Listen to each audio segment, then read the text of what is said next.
Hi, boys and girls, and welcome to another guidance session. Today, we will be looking at sailing into success. Aye, Captain Success, where you would learn things so that you can become a successful student. So let's jump right in. So let's get on board, and we're going to start breaking the ice and beginning our journey. So it's now time for treasure chest adventures. And our first adventure is a maze. Let's begin. So, can you help the ship find its way to the treasure in 1 minute?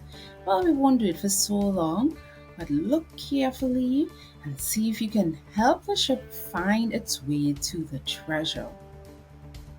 So, I hope you were able to find a path. And on the ship makes its way, we are able to see he arrived. So we were able to find the pathway. Great job if you were able to find the right path.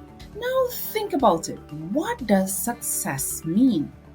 Success is the accomplishment of an aim or a purpose. And also, I want you to remember that success is a journey. We start off with a dream and we end off with an accomplishment. Success means you're not giving up.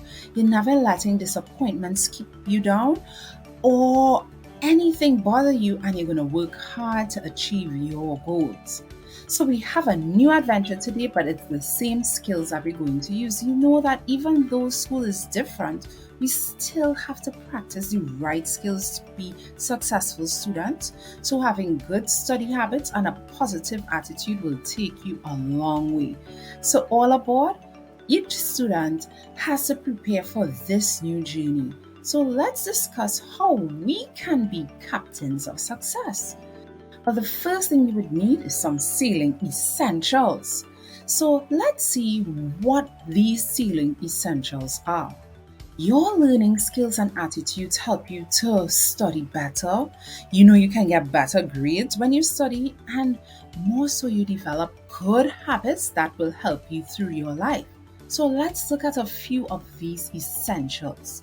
Attentive listening. Yes, it's more than hearing. So how you can be a better listener? You have to be quiet. You have to use your ears to listen and look directly at that speaker. Next, you ignore distractions, sometimes sounds, people, and even sometimes we could be distracted by our hands or ourselves. We have to take time to read before we act, and you can ask questions so you can understand.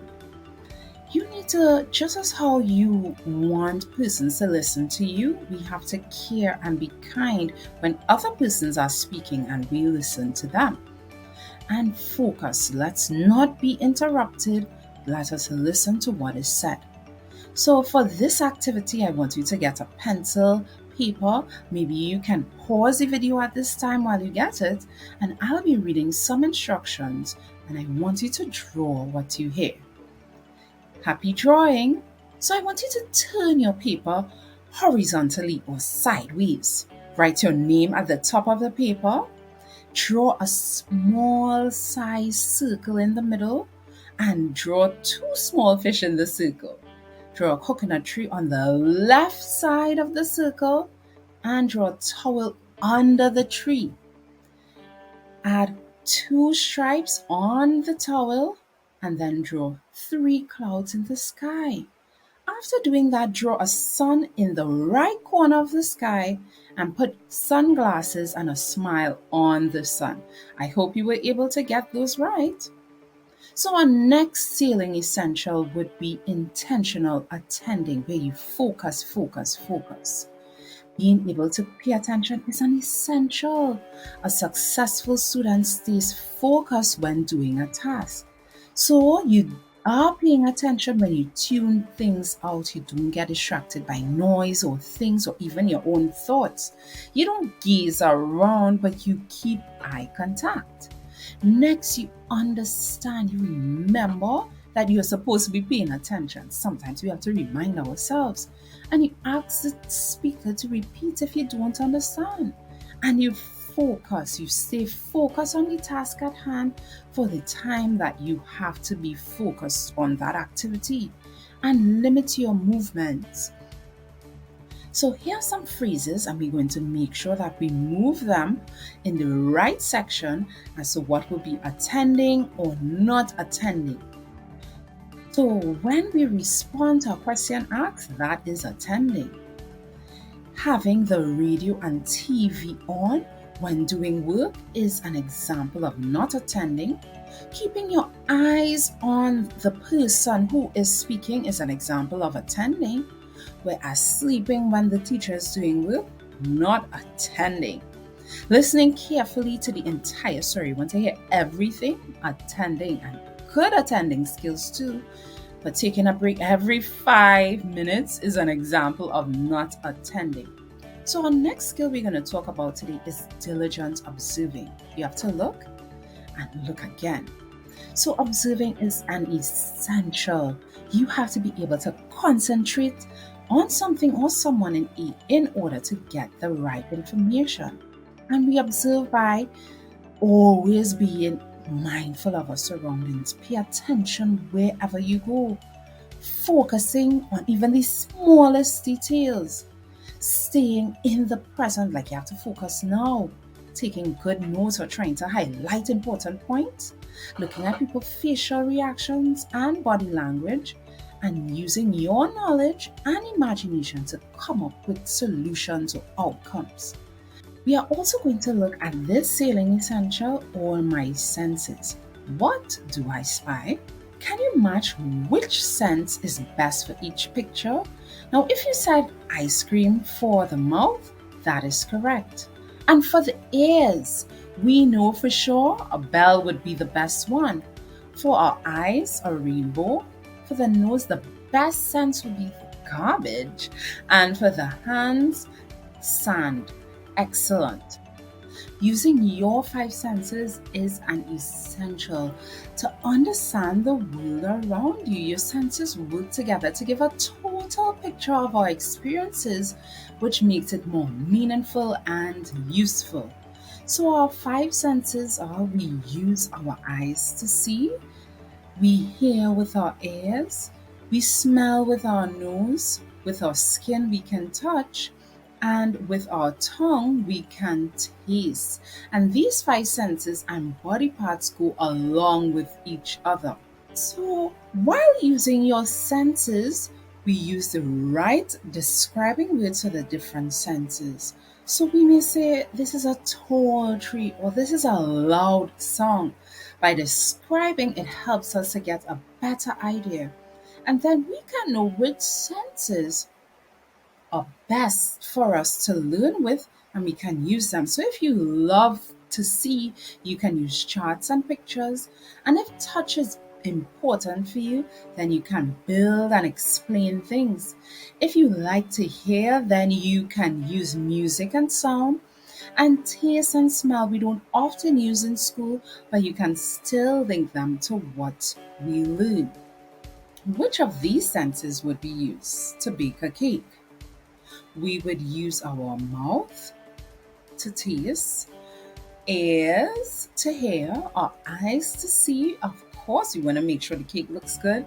Our nose to smell, for sure you'll be smelling that cake. And we use our hands to touch the cake.